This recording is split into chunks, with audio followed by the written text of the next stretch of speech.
I now turn to the liquidity and financial market conditions. As we approach the end of 2022-23, it is worthwhile to recapitulate the key developments on the monetary policy front over the last 1 year. After the onset of the war in Europe, which drastically altered the global inflation dynamics, the global growth inflation dynamics across the world, including India, we have taken a series of steps in the best interest of the Indian economy.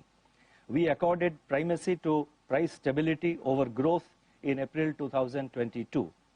We instituted a major reform in monetary policy operating procedure through the introduction of the Standing Deposit Facility, that is SDF. We restored the width of the policy corridor to its pre-pandemic level.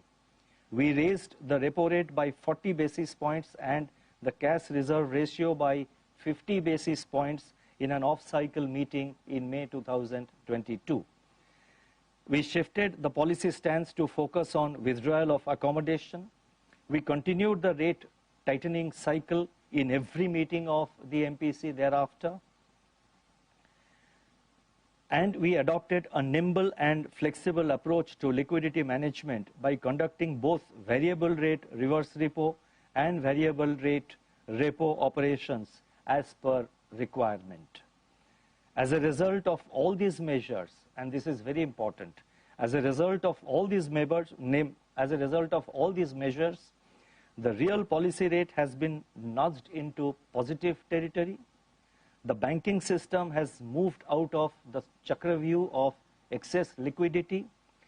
Inflation has shown signs of moderation and is moderating, and economic growth continues to be resilient.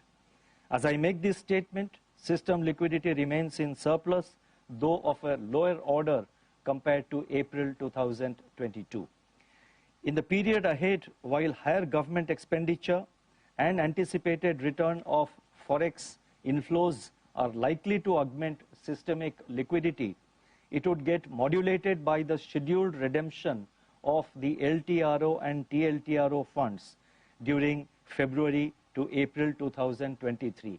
Under TLTRO and LTRO, as you would recall, during the COVID times, we had injected a lot of liquidity for periods ranging between 1 year to 3 years, and the last bit of that is coming back into RBI during February to April. The Reserve Bank will remain flexible and responsive towards meeting the productive requirements of the economy. We will conduct operations on either side of the LAF depending on the evolving liquidity conditions. As part of our gradual move towards normalizing liquidity and market operations, it has now been decided to restore market hours for the government securities market to the pre-pandemic timing of 9 a.m. to 5 p.m. Moreover, as part of our ongoing endeavor to further develop the government securities market, we propose to permit lending and borrowing of G-Secs. This will provide investors with an avenue to deploy their idle securities, enhance portfolio returns, and facilitate wider participation. This measure will also add depth and liquidity to the G-Sec market, aid efficient price discovery, and work towards a smooth completion of the market borrowing program of the center and the states.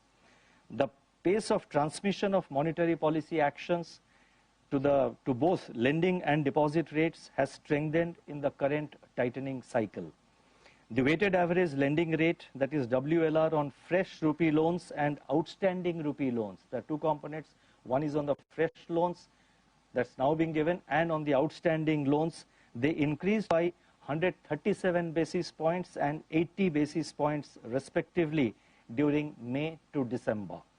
The weighted average domestic term deposit rate for fresh deposits and outstanding deposits increased by 213 and 75 basis points respectively. The Indian rupee has remained one of the least volatile currencies among its Asian peers in the calendar year 2022, and continues to be so this year also. Similarly, the depreciation and the volatility of the Indian rupee during the current phase of multiple shocks is far lower than what it was during the global financial crisis and the taper tantrum. In a fundamental sense, the movements of the rupee reflect the resilience of the Indian economy. On this matter of volatility and depreciation, I have provided some comparison with other countries, with the Asian peers, as I mentioned, and also I have given a comparison with the scenario which prevailed during the taper tantrum and during the global financial crisis. That is all contained in the footnote of my statement. If those of you who are interested may like to refer